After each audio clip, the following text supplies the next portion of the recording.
2 Peter chapter 1 verse 1. Hallelujah. New King James Bible. Simon Peter, a bond servant, an apostle of Jesus Christ, to those who have obtained like precious faith with us by the righteousness of our God and Savior Jesus Christ. Verse 2. Grace and peace be multiplied to you in the knowledge of God and of Jesus our Lord. Say amen. Verse 3. As his divine power has given to us all things that pertain to life and godliness. His divine power has given us all things, not some things, all things that pertain to life and godliness, through the knowledge of him who called us by glory and virtue. Hallelujah. Now the Passion says everything we could ever need for life and godliness has already been deposited in us by his divine power.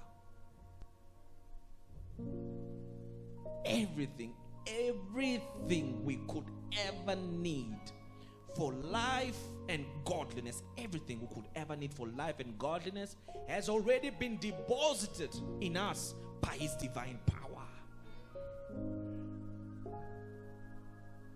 He has given us all things that pertain to life and unto godliness. As you seated here this morning, you have all things that pertain to life and godliness.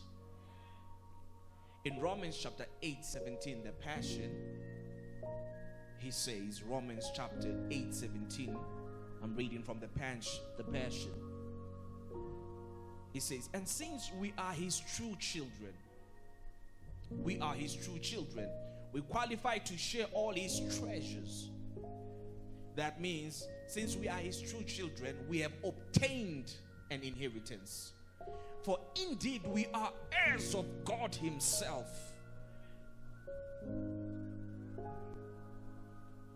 We are heirs of God himself, and since we are joined to Christ, pause. It says since we are joined to Christ, that means since we are one with him, since we are in fellowship with him, since we are joined to Christ, since we are members of his body, of his flesh and of his bones, since he is the vine and we are the branch. That's what he's saying. And since we are joined to Christ, since he is the vine and we are the branch, since we are in him and he is in us, since we are members of his body, of his flesh and of his bones, we also inherit all that he is. We've inherited all that he is and all that he has. He has given us all things that pertain to life and unto godliness. We have inherited all that he is and all that he has. Somebody say thank you, Lord Jesus. In 1 Corinthians 3:21, New King James Bible, then it says to us, therefore, 1 Corinthians 3:21, New King James Bible,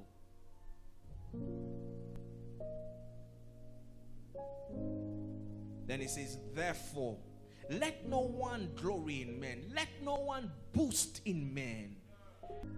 Now let's go back to 2 Peter,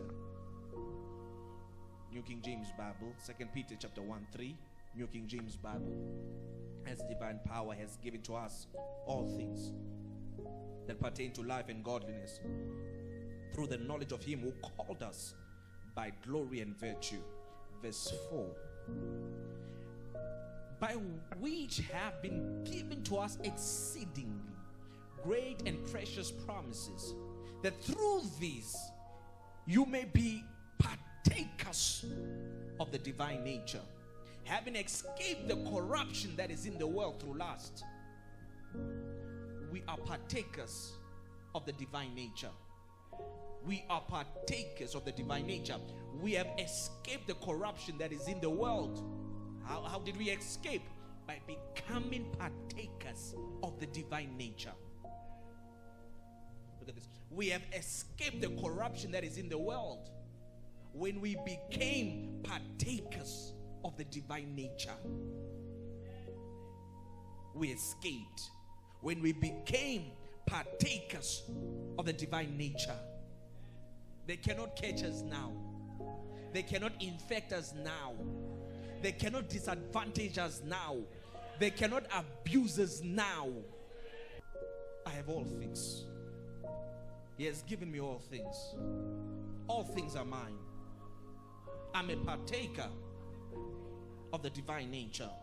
2 Peter 1:3, Amplified Classic. Amplified Classic. We're going to read this one together. 1 to go. For his divine, yes, yes,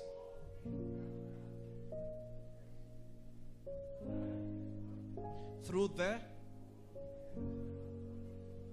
who called us by and to. Did you see that? So he called us by his glory and excellence, number one. Number two, he called us to his glory and excellence. Yay. Number one, he called us by his glory and excellence. Number two, he called us into his glory and excellence. I'm called by his glory and excellence. I've been called into his glory and excellence. Where am I now? I'm in his glory. I'm in his excellence. I'm in his glory. I'm in his excellence. Anything inconsistent with glory and excellence is not part of my life. I'm in his glory. I'm in his excellence. Therefore, family, Christianity is a life of glory. Christianity is a life of excellence. Someone say, I'm excellent. I'm glorious. Family, we are sons of glory. The Apostle Paul said, I pray to the Father of glory. We are sons of glory. We are sons of glory. Sons of glory. Called for signs and wonders. Called for the miraculous. We are called into his glory and excellence. Now the NASB, 2 Peter 1:3, NASB, hallelujah, it says, as his divine power has granted to us everything pertaining to life and godliness through the knowledge of him who called us by his own glory and excellence. We are called into glory. We are called into excellence. Shout, I'm excellent. Are you excellent? 1 Peter 2:9. 1 Peter 2:9. Hallelujah. But you are a chosen race, a royal priesthood. Can we read this from the Amplified Classic? But you are a chosen race, a royal priesthood, a dedicated nation, God's own purchased special people. Shout, I'm special. That you may set forth the wonderful deeds and display the virtues and perfections. That you may display the excellencies and perfections.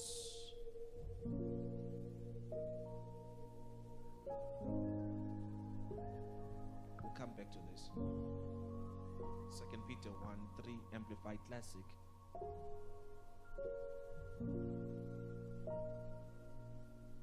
Look at this. Want to read. For his divine power has bestowed upon all things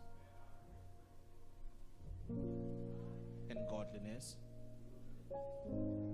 knowledge of who called us, and to his own glory and excellence. Bracket. So excellence is, virtue is. Let's go back to 1 Peter 2:9, Amplified Classic. Let's read this together. 1, 2, go. But you are a royal priesthood. Yes. Special people. The wonderful deeds, and display the excellencies. Right? So that you may display the excellencies and perfections. That you may display, demonstrate excellence and perfection. You cannot give what you don't have. You cannot demonstrate what you don't have. For if your calling is to display, showcase, demonstrate excellences, perfections, what does that mean? It means you are excellent. It means you are perfect. Say amen to that. Yes, it should be easy for you to accept that, because you are not a partaker of your mama's weakness. You are a partaker of the God kind. You are a partaker of the God nature. If God had a nature, don't you think it's perfect and excellent? Then he says, no, you have escaped the corruption, the sickness, the disease, the infirmities. You've escaped the nonsense that is in the world by becoming a partaker of the God kind. And he says, now that you are a partaker of the God kind, go, show forth, demonstrate, showcase perfection, excellence. Can I read this for you from the 1 Peter 2:9 NASB? Then we'll go to Romans. Hallelujah. Can we read this together? Hallelujah. Are you there? Are you ready? Do we have excellent people in the house? 1, 2, read. A royal priesthood, a holy nation, a people, so that you may proclaim their excellencies. Hallelujah. Hallelujah. Hallelujah. So I'm excellent. I'm full of glory. Come on, somebody say, I'm excellent. I'm full of glory. We are called to display, to demonstrate excellence. Hallelujah.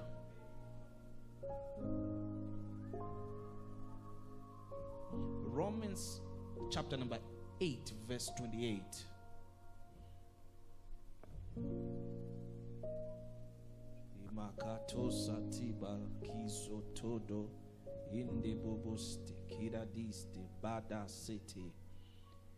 Hallelujah. Romans chapter 8, 28. New King James Bible. We're going to 30. Can we read this together? Are you ready? 1, 2, read. And we know that all things. Pause. It says all things work together for good, not some things. Say it's working together for my good. That means nothing can successfully work against you. You can't be disadvantaged. Look at what they did to Joseph. They thought they were disadvantaging him. But all things work together for our good. We know. We're not praying. We know it. It's something we know. That all things work together for our good. It's working together for my good. Say, all things work together for my good. Hallelujah. Glory to God. 29. 1, 2, continue. Is your neighbor reading? 1, 2, read.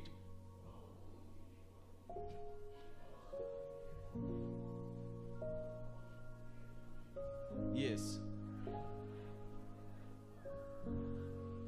Yes. Verse 30. Everybody, 1, 2, read. More. Yes. He also called. Whom he called, he justified. And whom he justified. Now, you are justified. You are glorified. You are justified. You are glorified. Say, I'm justified.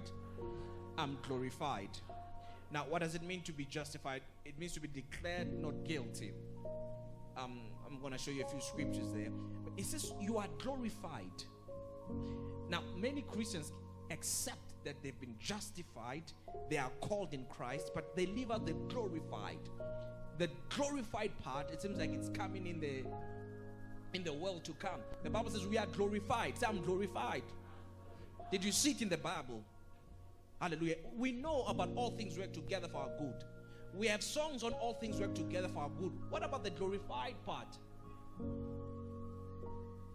What about the glorified part? So I'm glorified. Now, verse 30 from the Amplified Classic. What does it mean to be glorified? What does it mean to be glorified? Everybody, we're going to read this one together. The last sentence. The last sentence. And those whom he justified. We can start there. Glory to God. 1 to read.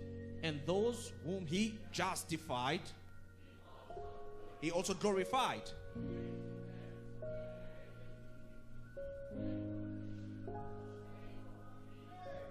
That's what it means to be glorified. It means you are raised to a heavenly dignity and condition or state of being. Remember, I showed you a scripture a few weeks ago that we are heavenly. We are a heavenly race.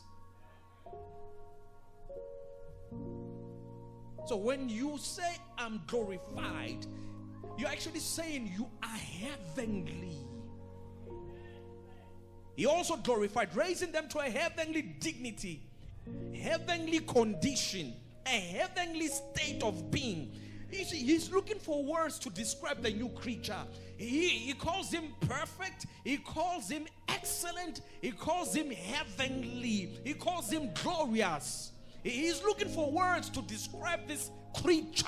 If any man be in Christ, he's a new creature. What creature is that? Do you know that creature? Have you seen a creature like that?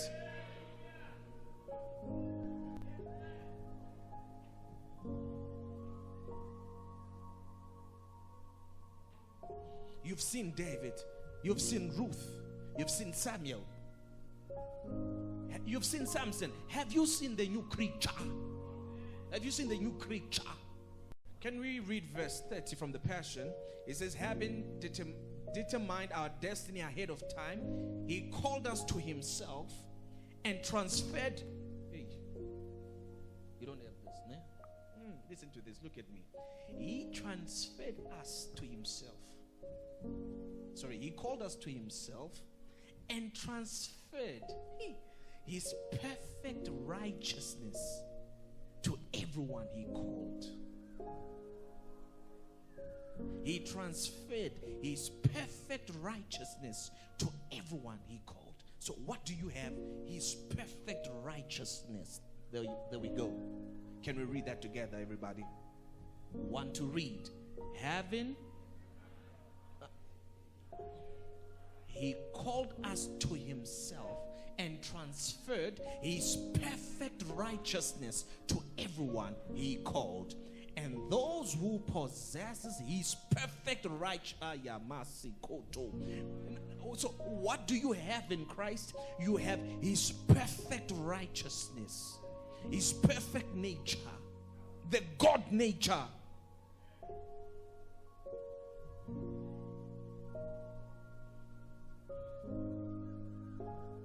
Are you still there? Romans 5:1, the Passion. Please, the Passion. Romans 5:1, the Passion. We're going to read this together. 1 to read. Our faith in Jesus transfers God's righteousness to us, and he now declares us flawless in his. Did you see that?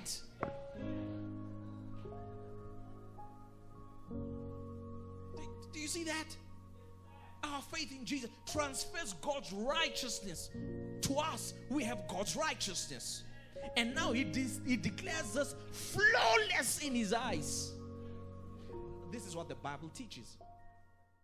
Blessings, saints. Thank you for taking time to watch today's teaching. And if this message has blessed you, I encourage you to meditate on it and let it take root in your heart. If you are joining us for the first time, we warmly invite you to subscribe to our YouTube channel, and don't forget to like, comment, and share this teaching with others on your social media platforms. It's a great way to spread the word. And until we meet again, may you have a glorious and blessed day. Shalom.